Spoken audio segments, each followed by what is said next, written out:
Hey everyone, welcome to the Group Dentistry Now DSO Study Club webinar series. I will be your host for the next hour. My name is Bill Newman. Thank you all for taking an hour out of your day, especially close to the holidays. We appreciate it. We're going to give people a couple of minutes to file in.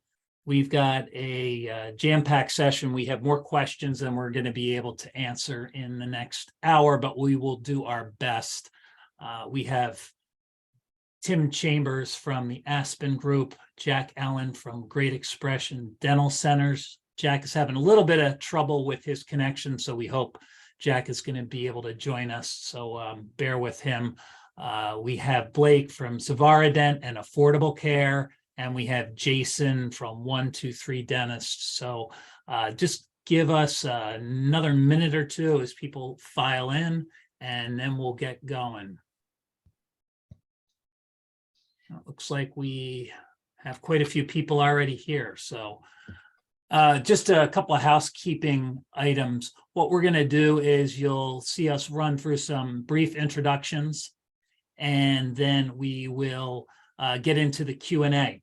We had a lot of questions that came through ahead of time, so we appreciate everybody that asked a question. You can certainly ask a question live. I don't know if we'll have time to get to it, but what I will assure you is that we will be able to capture all those questions, and we will try to answer those after the fact. So just bear with us, because this webinar in particular, we had quite a few questions. So some great stuff. And the questions came from both DSOs and vendors. So it'll be really interesting to go through these and get the feedback from Jason, Blake, Tim, and Jack. So we're gonna let everybody maybe like one more minute and we'll be good. Look, somebody's already got a question here. Yes, that's an easy one to answer. Will there be a recording available afterwards? Thanks, Ian. Yes, there certainly will be. What we are going to do is this evening, we will actually have this uploaded to the Group Dentistry Now website, and we will send out an email tomorrow for everybody that was able to attend this live, and for the people that registered and weren't able to attend live, they'll have access to that link as well. So great question. Just a shout out to Stella Life. They sponsored this webinar. This is the dental procurement panel discussion. So thank you, Stella Life. We had a really cool commercial we were going to show, and we could not get the volume to work. So I would appreciate it if you go to stellalife.com and check out what they have available. And as far as products go, they have an incredible product that is a substitute for opioids. And we know with all the challenges in our country's having with the opioid epidemic, Stella Life is providing a solution for dentists. So great product, great company. We'll mention them at the end too. So I think we'll get things going here.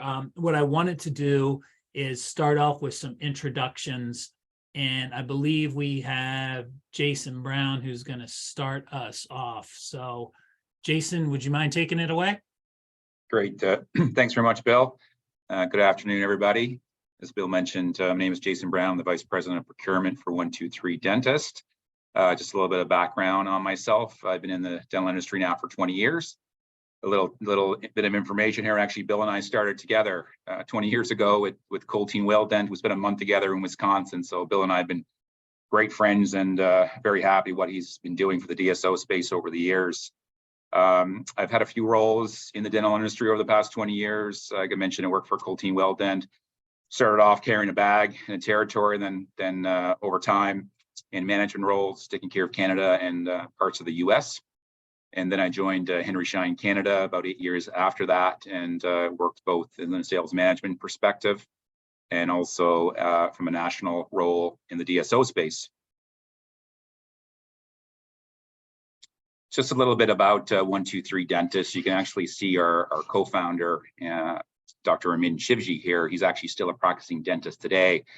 Amin started off with one clinic in the Vancouver area, and over the years, now we're close to, on our corporate side, about close to 400 clinics. We have our our corporate office in Burnaby, BC, which is outside of Vancouver, if you're familiar with the Vancouver area. And we have support offices in the Toronto area and also in Montreal. And some recent news you probably have noticed, and I think Bill has shared this back in August, but we've had some recent acquisitions, mergers back in August. We had Ultima Dental and La Pointe Dental, two large DSOs in Canada. We have come together as a new family. And also we had some new private equity investors, KKR, come in, and also Heartland Dental, which we're very grateful to have their expertise and knowledge. This is an interesting slide because you get a lot of information about, different DSOs, what is different, and we really focus on a couple of things.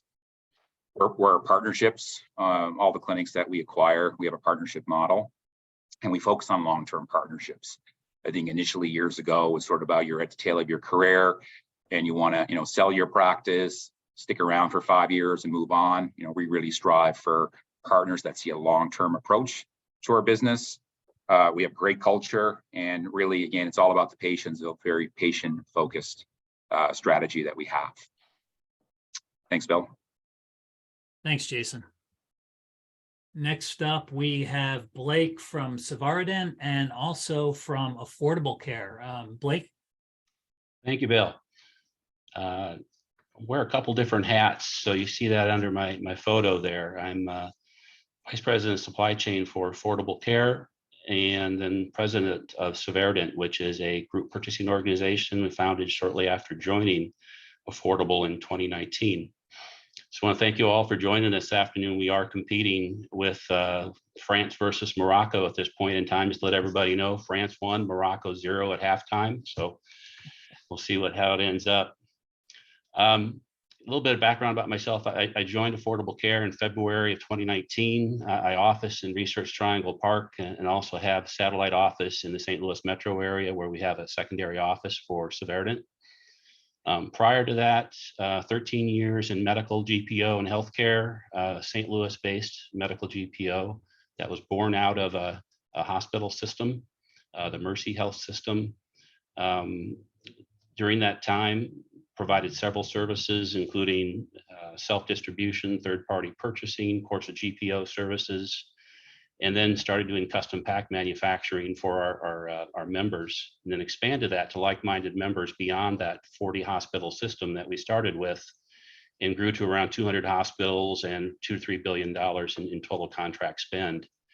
From there, our CEO left to become CEO at Affordable Care, Gene Kurtzer. And a year later, he contacted me and said, would you be interested in moving over to the dental industry? So I joined dental in 2019, starting out as VP of supply chain. At the time, Affordable was acquiring a competitor, DSO, about 60 practices. So my original focus was bringing on and integrating the two supply chains and getting the synergy savings associated with that. While doing so, started researching the market and determined it would make sense for us to build out a GPO within the dental industry, similar to what we did in healthcare using a similar model. So in the summer of 2019, formed the LLC, governance structure, came up with a name, obviously, bought the domain name, and we created the GPO. I've built that out over the last 3 years to where we have 18 FTEs focusing on sourcing, account management, GPO operations, and business development, starting from scratch, and built up to 26 members now in 1,900 practices. About 400 of those are Affordable Care, but the remaining 1,500 are from those 25 members that make up all aspects of dentistry. We focus on emerging and established DSOs and have built a portfolio of about 150 contracts and continue to grow that and build that out over time. You can see the volume that we have at Affordable Care. It was a good starting point, and that was the intent. Build an organization from a provider that has a large base and some leverage from which we can get good contracting and then extend those contracts to our membership, which we've done. Despite a pandemic, being in the middle of all this, we've been fairly successful in growing out the organization. But from a day-to-day basis, I spend my time, one, worrying about the Affordable Care Network and supporting the 420 locations that we have, supporting the M&A and the integration associated with that, and the de novo activity that goes on with Affordable. And the second part of my day is with those members that we have and providing the portfolio of products and the service that our members demand, and of course, the value that we can bring to those members. Bill? Thanks, Blake. We've got Tim up with the Aspen Group. Tim? Yeah, thanks, Bill. Tim Chambers, I'm our Vice President of Supply Chain and Procurement within the Aspen Group, essentially focused on our Aspen Dental offices, clinical goods and services. Relatively new to the dental industry. I've been with the Aspen Group for about 2 years right now. Prior to that, I led global supply chain procurement for Walgreens Boots Alliance, overseeing 14,000 pharmacies across 9 countries. And prior to that, a lot of work in CPG industries and building out procurement transformational projects within some of those CPG companies as well. You can jump to the next one. So a little bit about the Aspen Group. Centrally located, moved our headquarters now to Chicago, Illinois. We've got over 20,000 healthcare professionals currently with us, and that we're supporting over 1,300 offices across 48 states, really spanning the dental care, urgent care, animal health, and medical aesthetic space. You can kind of see the brands on the left-hand side. Most recently acquiring AZ Pet Vet, which is a 22 location animal health vet business in the greater Phoenix area as well. So yeah, with that, we're offering a comprehensive suite of business support services for all our business units as well, and really focused on the overall quality consumer healthcare experience at all of our offices. Thanks, Tim. We're going to give Jack a try and see. I know he's been struggling with his internet connection. So, Jack, how are things going on your side? Hey, okay, if you can hear my audible? Yeah, we can. Hear me okay? Fantastic. Hi, everyone. Good afternoon. My name is Jack Allen. I'm the National Purchasing Director at Great Expressions Dental Centers. I've been here for going on my 18th year. My history includes a lot of dental sales. I started off at Patterson Dental. I worked my way through a couple different companies. And then in 2005, when Henry Schein acquired Becker Park and Dental, I joined Great Expressions Dental Centers. I initially joined the group doing some asset evaluation of our centers across the 7 states we were in. That lasted about 8 months until I was done with that project, and then went on to do the purchasing over Great Expressions. We've grown over the years from the 50 offices when I started up to just under 300 offices. We're located now in 9 different states. We are multi-specialty practices. We do orthodontics and endodontics and oral surgery and general practitioner. And we also do the Invisalign as well. So multi-practice specialty offices located in 9 states. I actually started my career, ironically, working in a warehouse at Patterson Dental, which was very neat because they took me on after graduation from college, and they brought me into the organization, and it's been flourishing from there for the past 37 years in dental. Where our organization is really about affordable dental care and delivering a quality and convenient experience to our patients. Again, there's just under 300 offices in 9 different states, and ready to meet your needs. Thank you.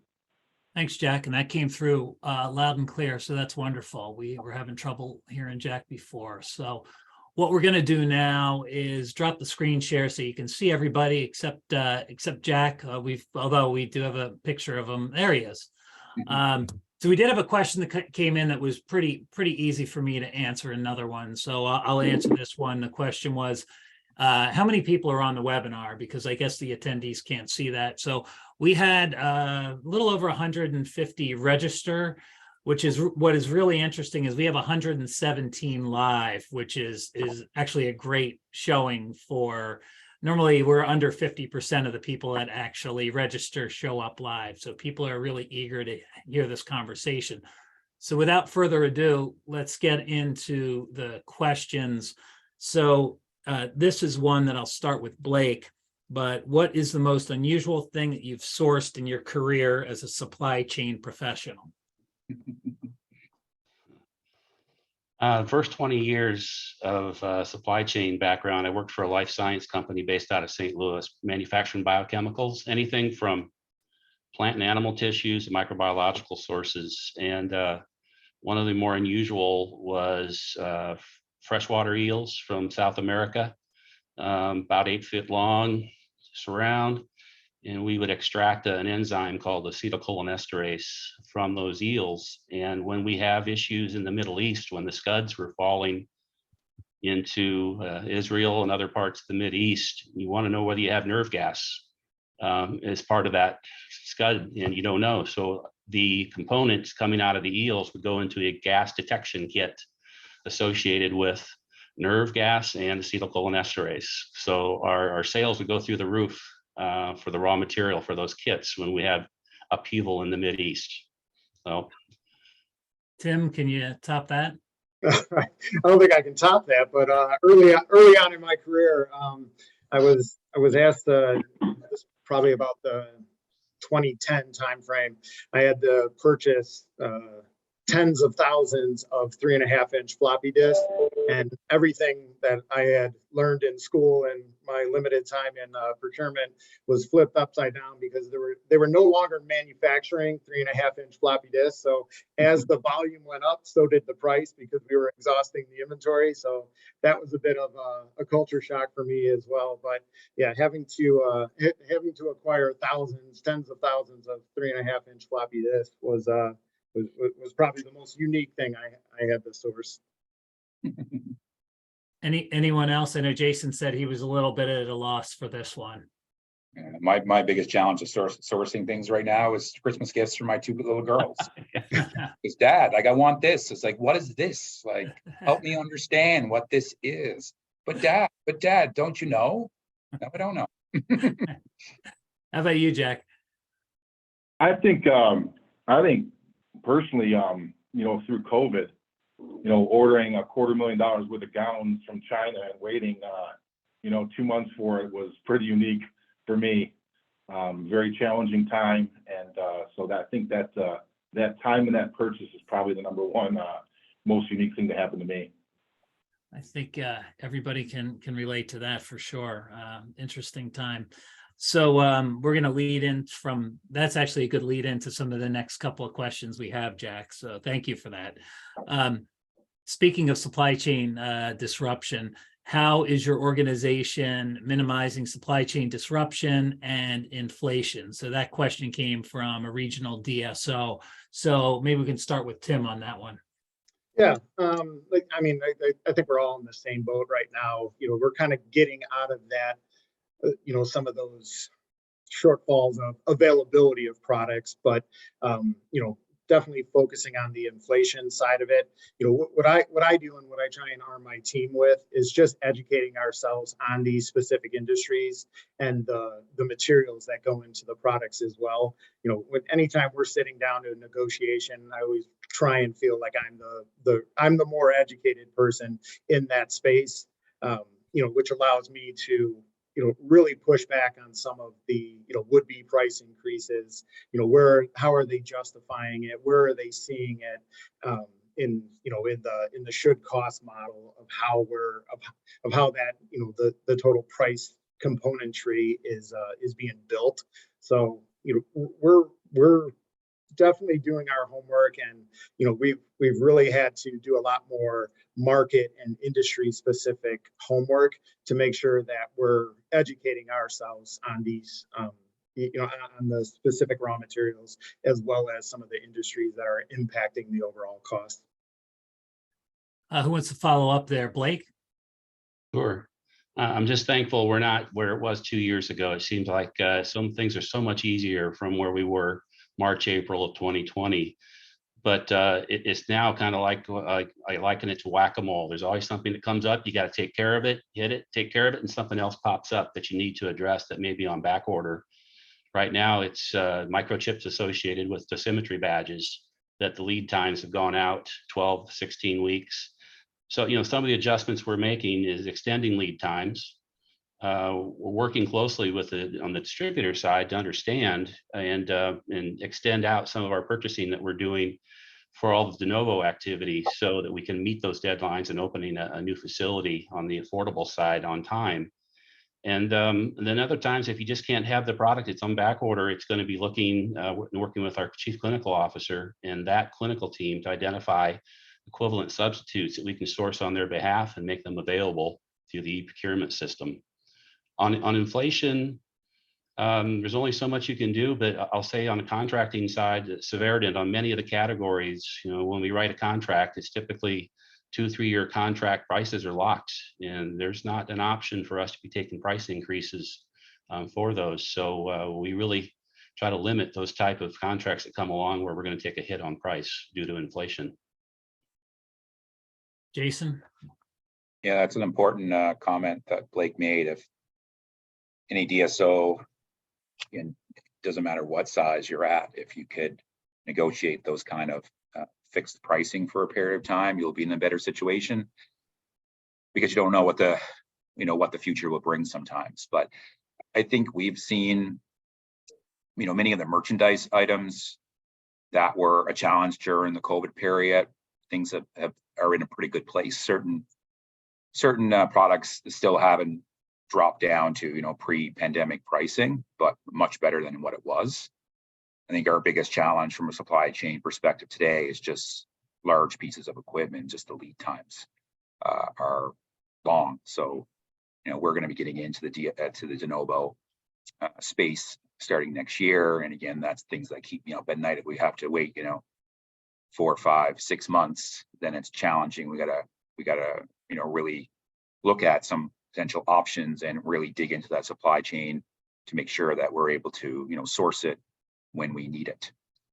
And I think dealing with the inflation question, like, this is a time where you can really sit down with your partners, both on the distribution side and also with your vendor partners and manufacturers, and really focus on win-win situations.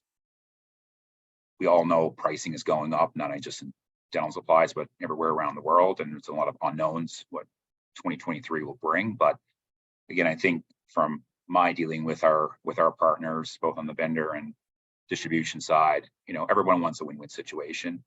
They don't like giving us increases, and we don't like taking them. But if you sit down and have that conversation of figuring out a happy medium and potentially work a formulary approach to things, you'll be able to drive more demand to certain vendors that you can potentially avoid price increases due to that larger volume. So it's just conversation, sitting down, having a conversation to try to avoid some of these potential pitfalls that will come up.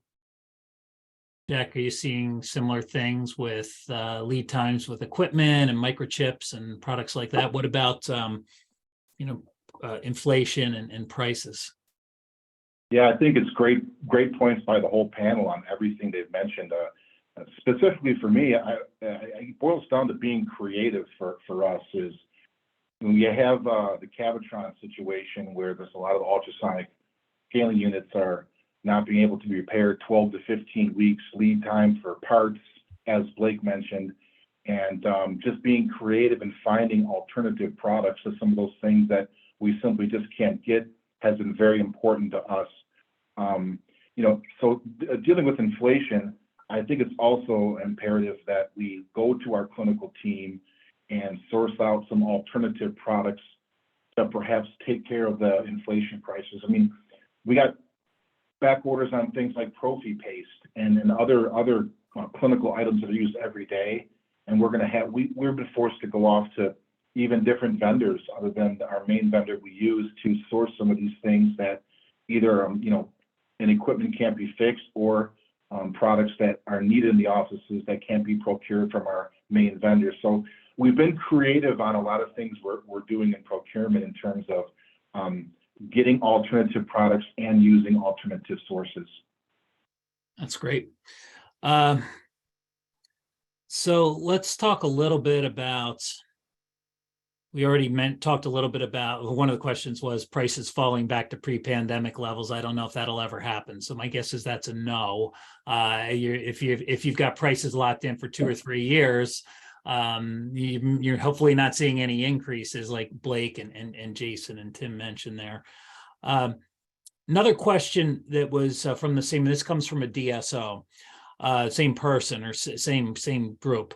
What percentage levels do you set for formulary compliance? So I think what they mean is, out of all your clinics, what is like the best case scenario? Do you want, I guess 100% would be great, but what's a realistic compliance percentage, and what are you seeing, and how do you kind of increase that? So maybe we'll start off with Jason. So in Canada, the whole formulary approach has been new, and we are integrating our formulary in January. So it's going to be new. There's not many, to my knowledge, of any DSOs in Canada that have a formulary structure today. So we're excited to implement this in the new year, starting in January. But we've been in a pilot stage now for a few months. But we're really comfortable with what is there from a product mix perspective, and products that have been clinically vetted by our clinical teams. So in this case, there's a lot of unknowns, right? So we're going to set realistic in our view of compliance, and obviously want offices to embrace and look at the products that are on the formulary. Again, you're going to see good pricing structures and a good breadth and depth of the product mix, but this is going to be something where we're going to set guidelines and be sort of analyze and adjust in the various quarters into 2023. So the short of the number today is not realistic, but we're just going to assess and see, and then we're going to assign certain goals to that compliance as we implement in 2023. Tim, what's I'd be curious from your perspective, does it vary? First, the question, what is a good compliance ratio?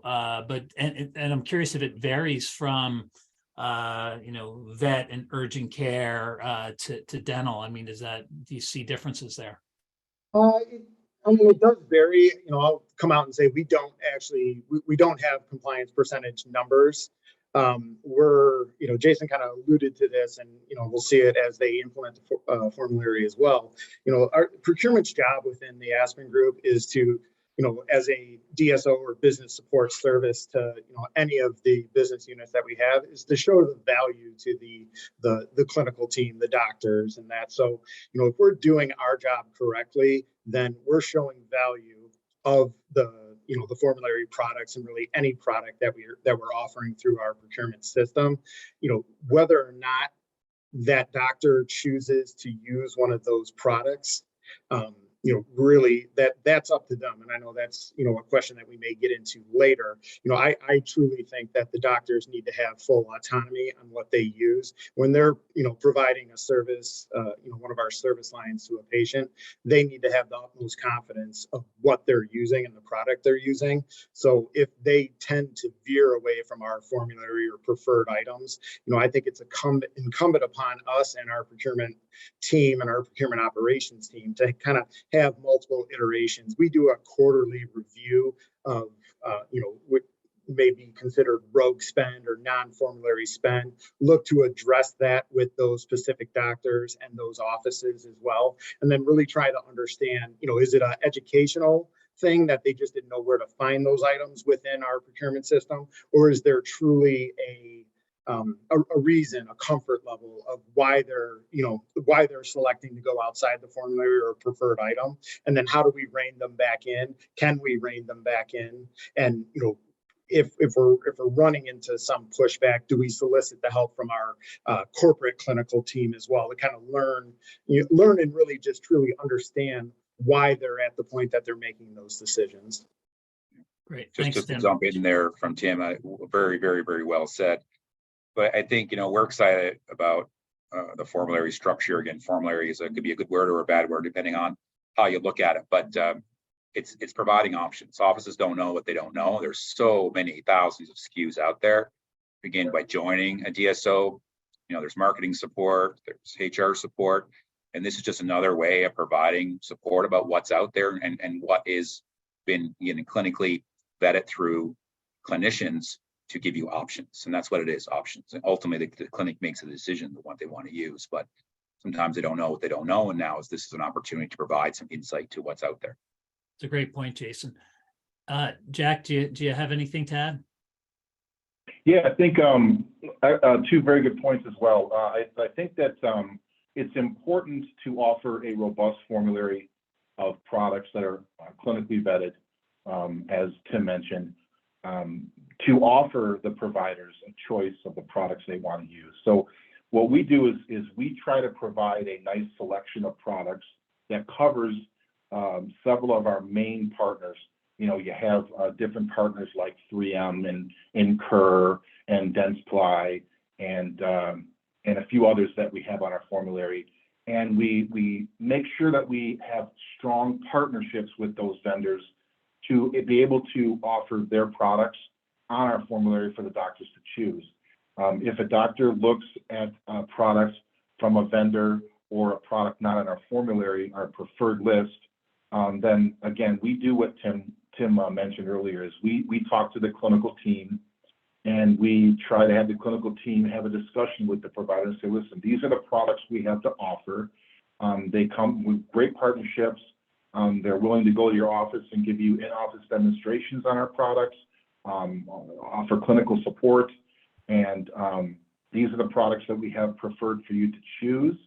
But we also have a level of obligation of autonomy to our providers as well, to be able to choose the products they want to use in the office for the patient. So we have a little bit of both. We have a nice mix. We try to offer the doctors what's on our formulary.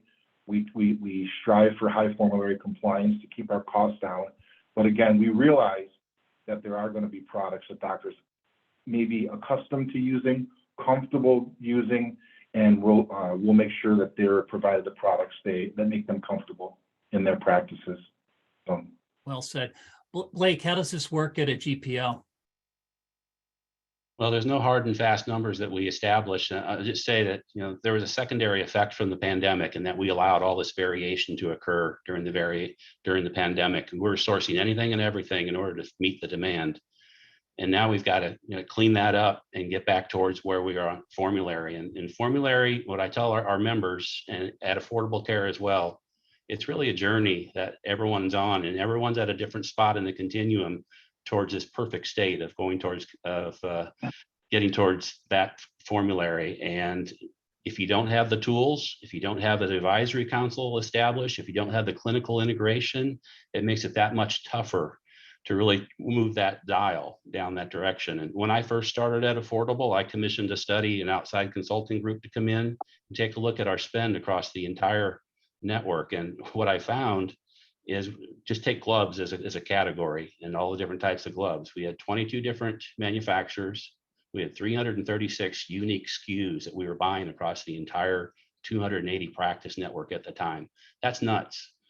So there's an opportunity, of course, to reduce that.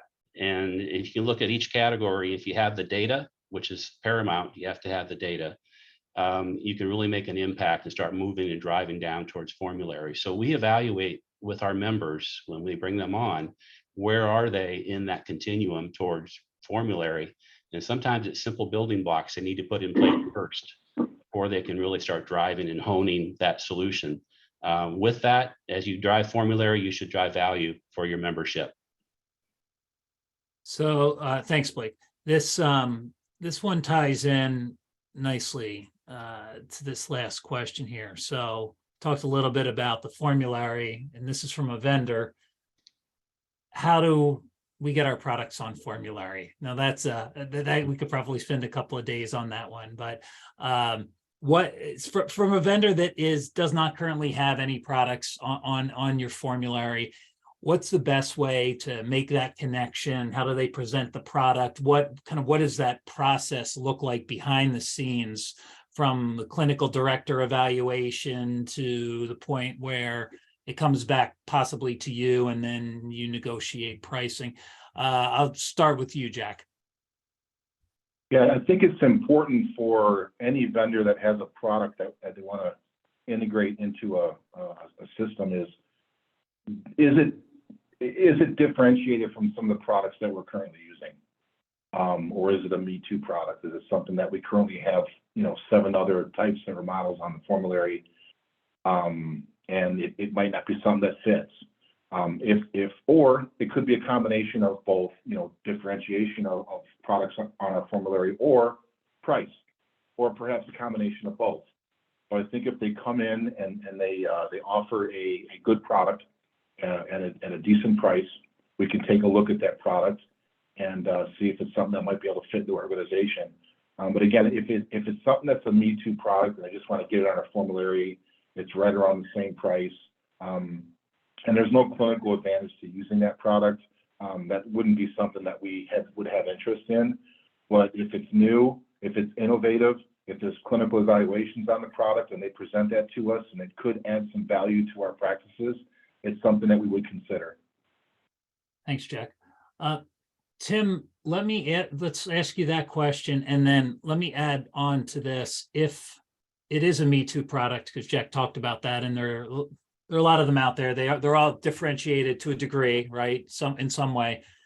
How important is education and onboarding and training? So if, let's say, we've got 2 products that are very similar and the price is very similar, does that matter, and how much does that matter? Yeah, so to address the first part of the question as well, I think Jason or Blake had brought it up as well. Establishing a clinical advisory board or some sort of clinical committee where, as a supply chain procurement professional, I'm not making those clinical decisions. I'm bringing options to the clinical team, whether it's an owner at one of our practices. This clinical advisory team say, okay, somebody approached me, or they say, somebody approached them. Here's something new that's out in the market. Jack alluded to it as well. First and foremost, what is your differentiator?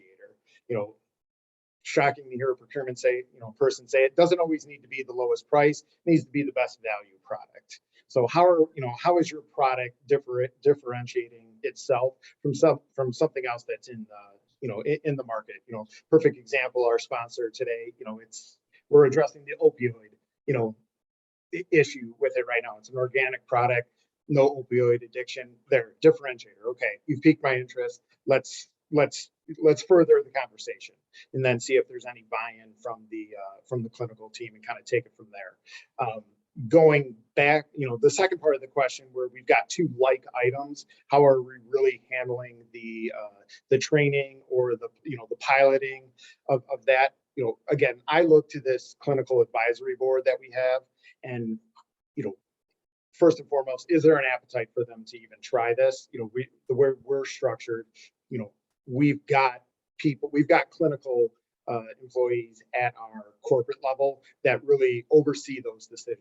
Again, doctors have autonomy to order what they want, but they're looking, to these trusted resources to help push new products out to them as well. And if we've got something that, we are willing to pilot or trial, then again, we use this advisory board and we push it out in a pilot or trial program, depending on the product, if that's a 30, 60, 90-day pilot program to, truly see, are we differentiating clinical results? Is it ease of use? Is it longevity of the product? A multitude of factors that go into the quantitative and qualitative scorecarding of anything that we have.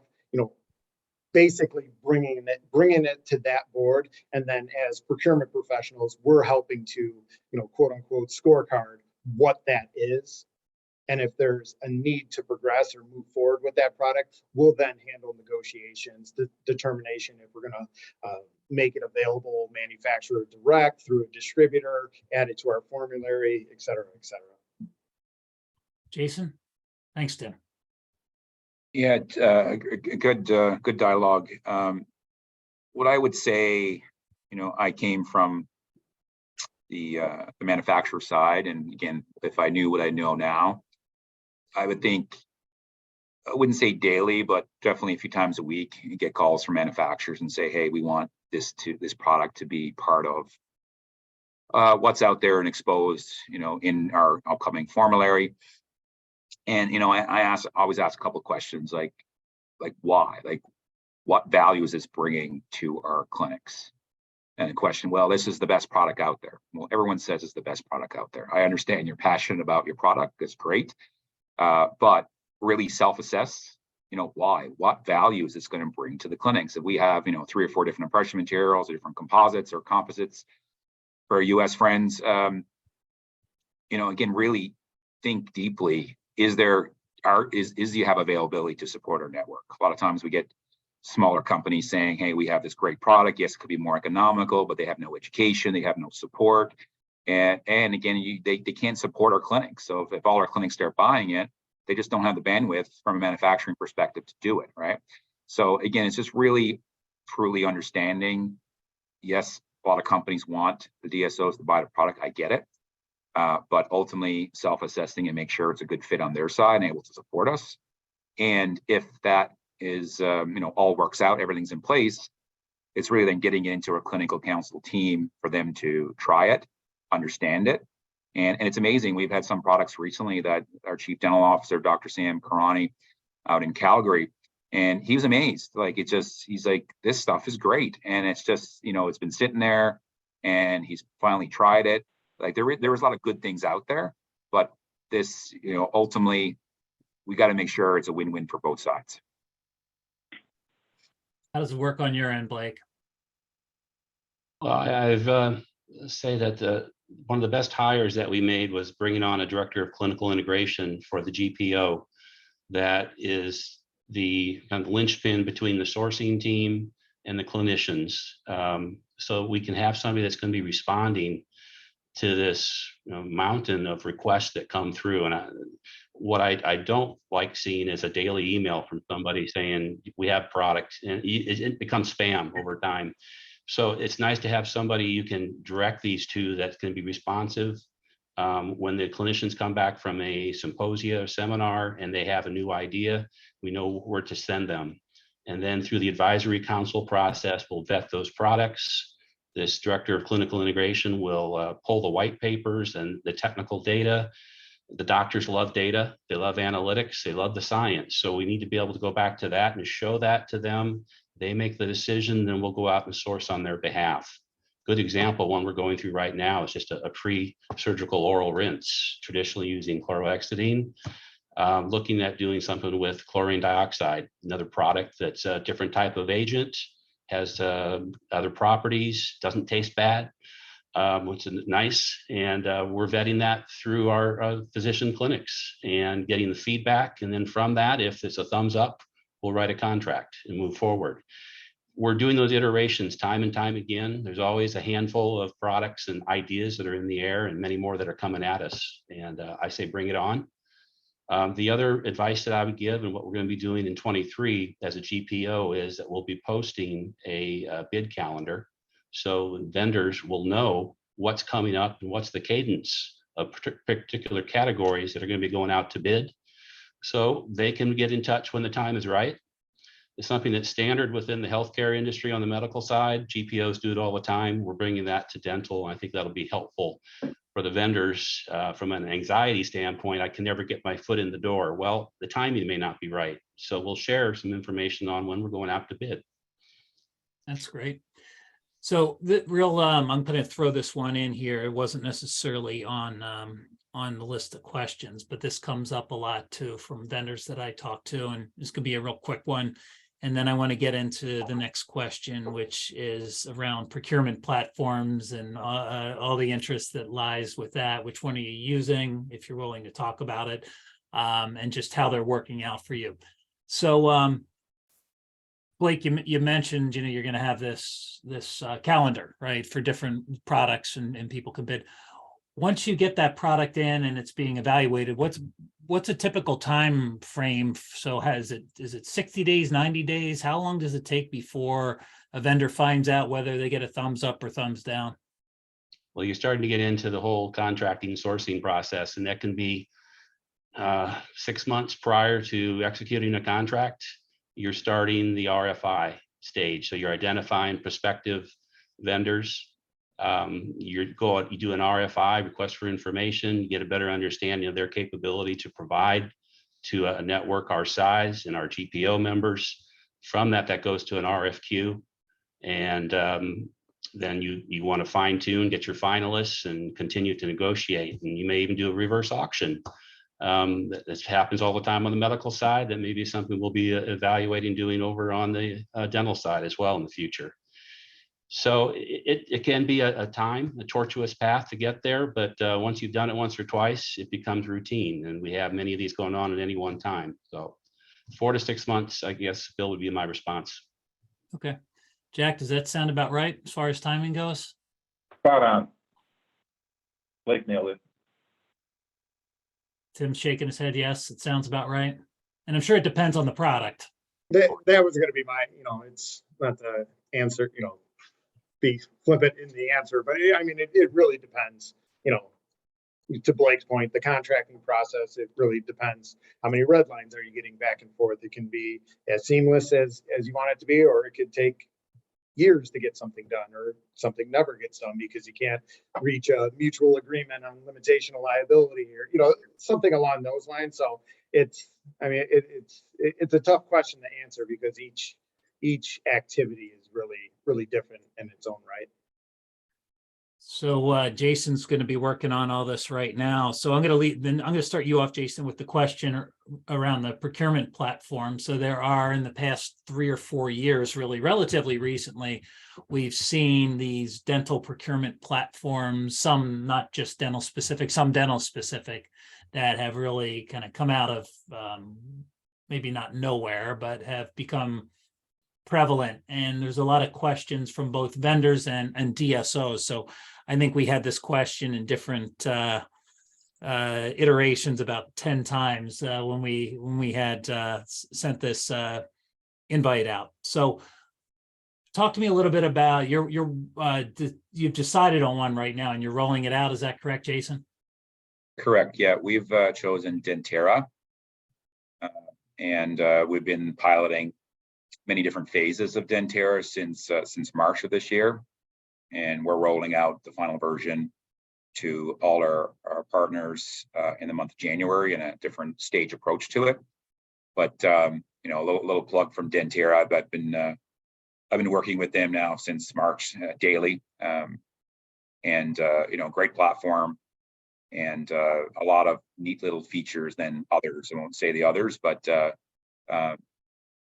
our offices have really embraced it. It's a very easy to use platform. Again, ease of use is key. Other platforms have great, back-end analytics and a lot of different other integrations through their platforms.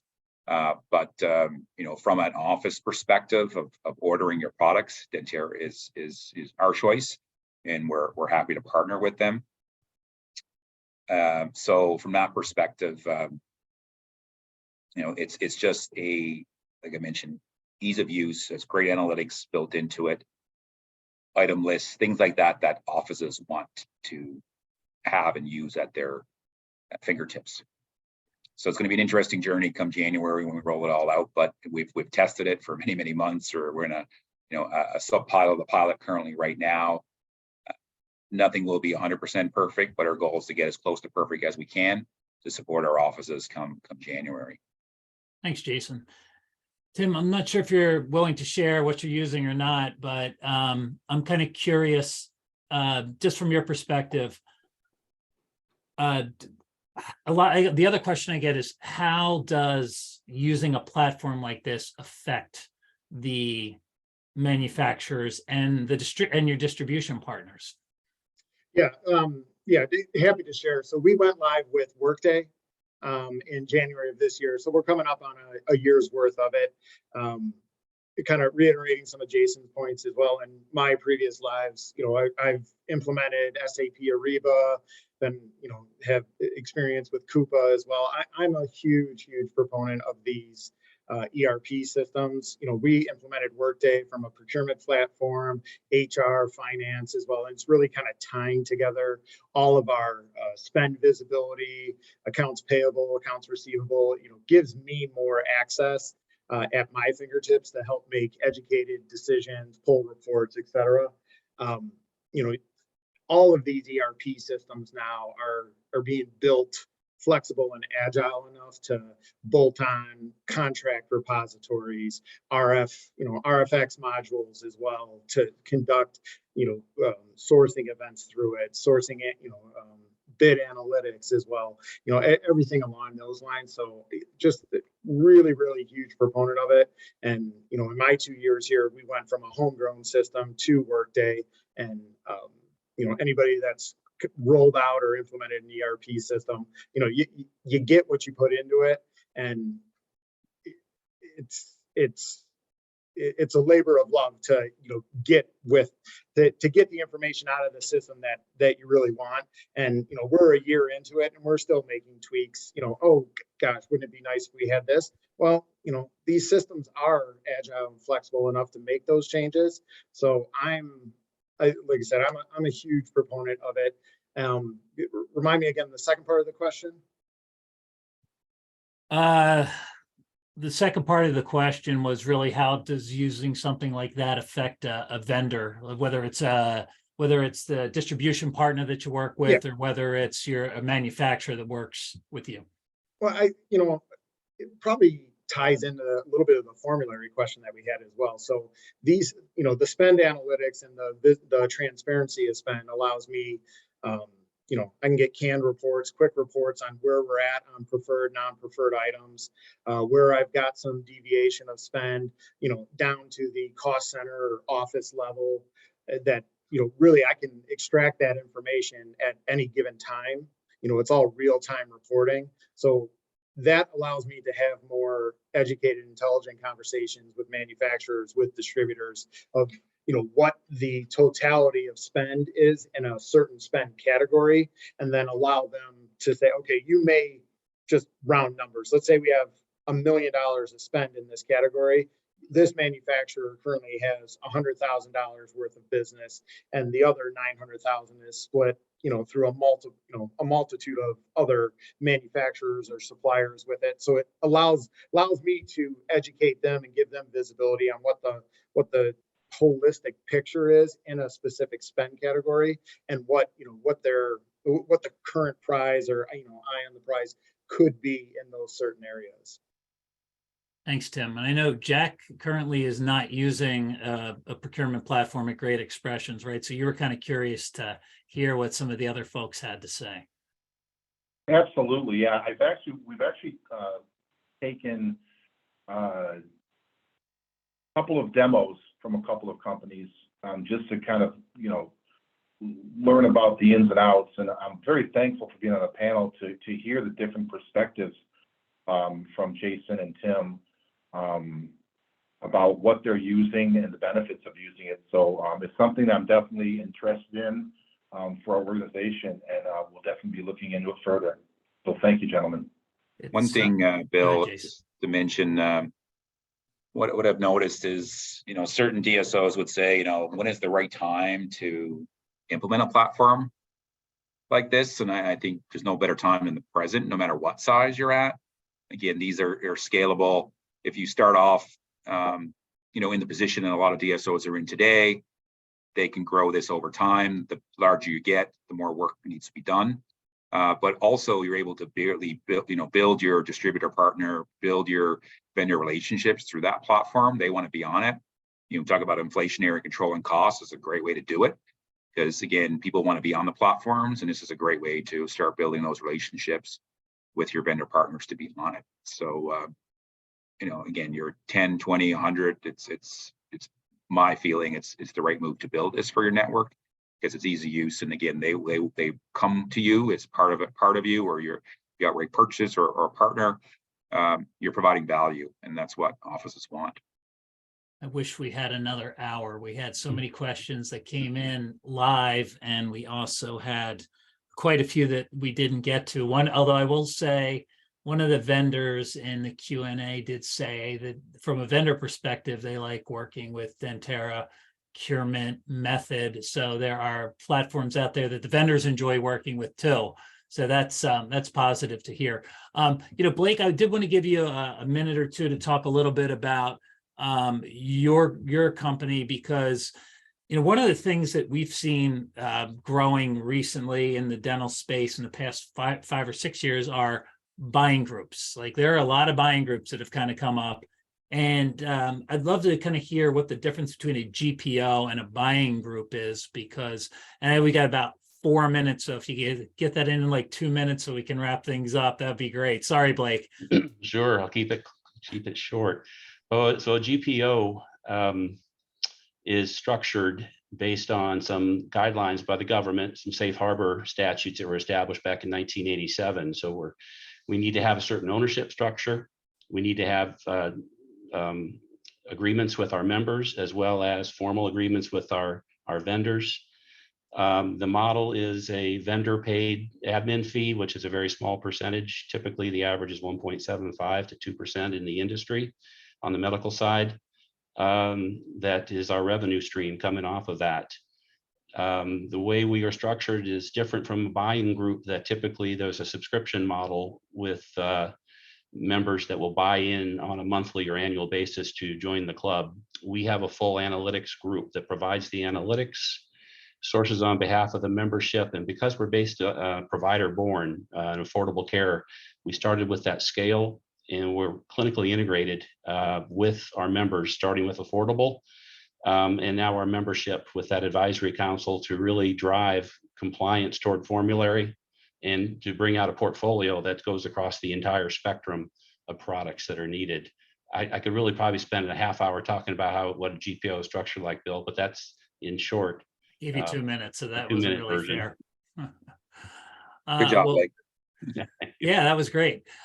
So with the last 3 minutes, I'd love to get kind of final words, Blake. Since you had your 2 minutes, I'll give you another 30 seconds. Anything that we missed that you wanted to cover, and just to let everybody know, we do have email addresses that I'll actually share with everybody if you want to reach out to Blake, Jack, Tim, or Jason. And sure. The procurement question for e-procurement.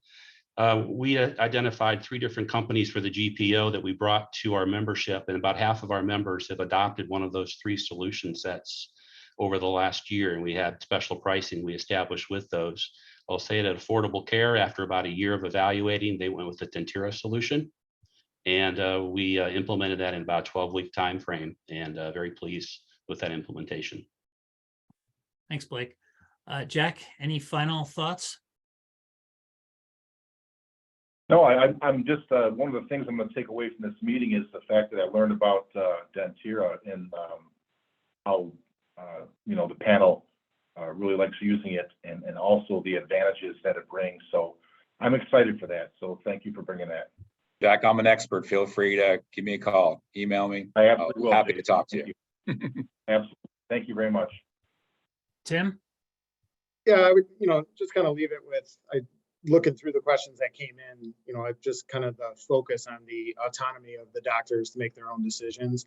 And, really all we can do as a support service or as DSOs, a corporate entity overseeing those is just, continuously show the value of what we're bringing to them, and, how can we impact their bottom line in the efforts that we take on as a team. Great, thanks, Tim. Yeah, that is important to understand that the clinicians have autonomy to use the products that they want, and your job is to get them the best pricing on the best products. So, Jason, final thoughts. First, thank you, Bill, for having me. I really appreciate this opportunity. Thank you, Blake, Tim, and Jack. Really enjoyed getting to know you guys. And again, thank you to everyone listening or viewing. Appreciate you taking the time to listen to us today. So thank you. Great. Yeah, so just to let everybody know now that we're actually through the webinar here, this was Jack, Tim, and Blake and Jason's first time doing a webinar. So I know you couldn't tell, but I figured now it's not, right? It's they're through, so they've done their first webinar. So great job, gentlemen. I appreciate it. That was fabulous. I just wish we had more time. I'm going to parse through some of these additional questions we weren't able to answer. Hopefully we can get back some answers to the questions we weren't able to answer. Recording will be available shortly in this evening, East Coast time, and it'll be on groupdentistrynow.com in our webinar section. And thanks again to Stella Life. Please visit stellalife.com, go to their contact us page and reach out to them. They do have some incredible products that are opioid free, really doing a lot of great things in the dental space. So again, thanks everybody for taking an hour out of your day. We'll let you have the rest of the afternoon back. And until next time, I'm Bill Newman, and this is the DSO Study Club. Thank you. Thank you. Bill. Thank you.